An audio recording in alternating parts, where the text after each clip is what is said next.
Boom. What's up, guys? Got a little video for you on depression. Ugh, that shitty feeling that you feel when you're depressed.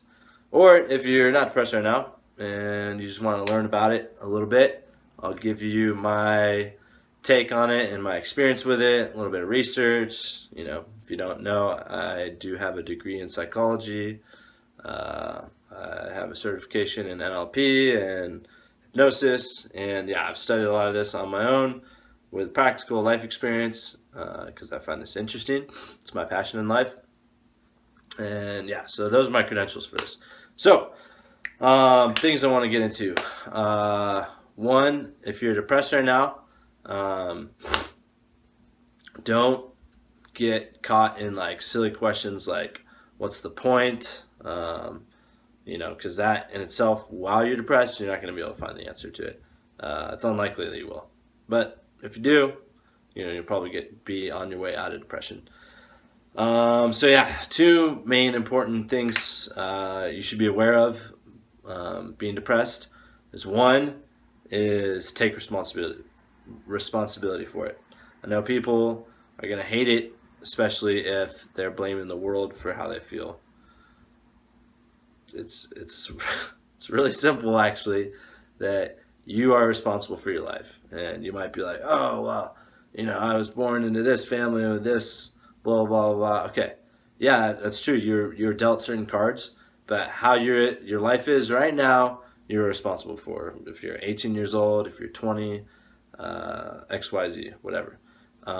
So I know I've got two groups of people who I know personally in my life. Two who have like a knack of not enjoying life and not living it passionately and not living a life of their value, and because of that being depressed and whatnot. Those two people that I know of like have a tendency, because I've heard them say this to me multiple times, that they're not happy because of their life, because of how their mom treats them, because of how they went to a military school at a young age that surrounded them with like unenjoyable people, whatever. So yeah, those people who blame their circumstances of the past, which is like the most interesting part, they're not even blaming like their present circumstances. Well, they say their present circumstances are because of the past, and as if they don't have any control over their present circumstances in this moment, which is crazy.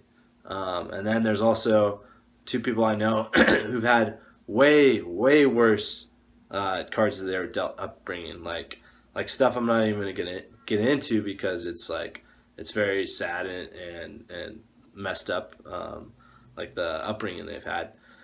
And yet they still have found a way to be happy, to find what they enjoy in life and get after it and be successful. So there's also research on it. It's called internal locus of control, and people with a high internal locus of control, that's the term.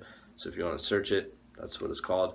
So people believe that they're in control of their own life, that's the internal locus, are more successful and happier than those, and they've also found that they're more politically involved than those who have a high external locus of control, where they believe the outside world is responsible for how their life is. So you got to change your beliefs about,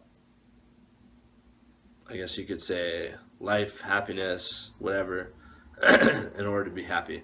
And that's one thing that I did while I was actually very depressed. There's a time in my life about 4 years ago, right after I graduated from college, a bunch of different things had happened, certain things I was exposed to that changed certain beliefs and understandings about the world, and XYZ happened, which basically prevented me from living my life that I value, similar to the other videos I talk about. And basically I got very depressed, and the way depression works is your ego basically, and your ego is like I've described in the previous video, it's your self-reference system. So anytime you've got your awareness that exists right now. You can hear me speaking to you. Your focus is on what I'm saying. It's also being filtered through the ego, and you're thinking back on like, what I'm actually saying, if it's in line with your beliefs, which is part of your ego. So any internal perceptions that you have about the world is part of your ego. So you've got awareness, you got the external world, and anytime your awareness goes from the external world, whether it's music and you're at a bar enjoying smiling faces around you, and then bam, the awareness goes back into your own internal world and basically looking at yourself and your life and how you value yourself and your life and how your life is. So when that happens, if you if you have a positive response to yourself and your life, you're going to feel a positive emotion from it.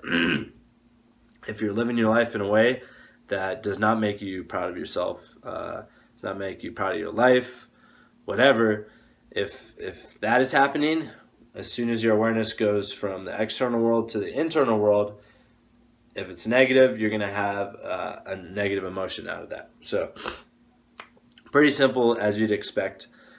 And that's basically how happiness works, So every time you refer back to yourself and, whatever emotion you get when you think about yourself and your life, that's described as happiness. So lots of positive emotions, when you think about yourself and your life, and lots of negative emotions with yourself in your life, bam, and then people describe that as depression or happiness.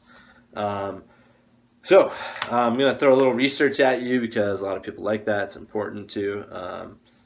When I was studying this in psychology, we had learned and found, and research knows that exercise is as effective to antidepressants, actually more effective, in a 2-week period of time, like heavy exercise, compared to using antidepressants. Also, cold water and cold showers is very effective in getting rid of depression. So yeah, that kind of brings me to my next point, that comfort is your enemy. Believe it or not, comfort is your enemy. The reason why that is, I'm not sure. I would probably assume goes back to the default state of mind, which, or default animalistic nature, which does not care about your happiness. All it cares for is survival to the best of its ability. And comfort to the animal nature is increased survival. So a warm bed, it's more survival, and just not wasting your energy, or wasting by the ego or by the animalistic default nature's terms. That's comfort. Cold showers obviously is the opposite of that. And, enough cold for an extended period of time is going to lead to death. Just enough of anything that's away from comfort leads to death. But it's small doses of it which makes you stronger and happier. So, you want to be aware of what you're exposing yourself to, and expose yourself to the most amount of things that is going to make you happy. Little differences between men and women that I think men and women expose themselves to. So I'll get into other types of ego in a second, or different aspects of it. In general, there's one aspect of the ego which I might call weak ego. So anytime your concept of yourself is not based on your own values, the ego tries to get a concept of itself from other people and other people's values. Another word for that might be validation. And I think women have a tendency to do this more, is seeking validation from others or the outside world via, maybe Facebook or Instagram or whatever. So that can be counterproductive if you're trying to be happy, of getting lost in that type of thing. And I'm sure people know that there's some people who've had nervous breakdowns, getting caught in the Instagram world or whatever. Stay away from that. Also, other research, this is more on that comfort, animalistic nature, least amount of energy possible to survive and procreate. There's research that depression and pornography use in males are like, there's a high correlation. So if you are depressed and you're a man, freaking stay away from excessive porn use because there's a high correlation between them. So yeah, and you got to be disciplined. So in order to get out of depression, it's not going to be comfortable. Just know that. But it's worth it because you're happy. Like working out hard isn't comfortable. Waking up early, cold showers isn't comfortable, you know? Being like honest and vulnerable isn't comfortable, but it's worth it because you have a rich and valuable or rich life that you feel has a lot of value to it, so you enjoy it. So you got to like break the negative patterns that you've had that's led you to depression, and you got to like do a lot of like good stuff that makes you feel better.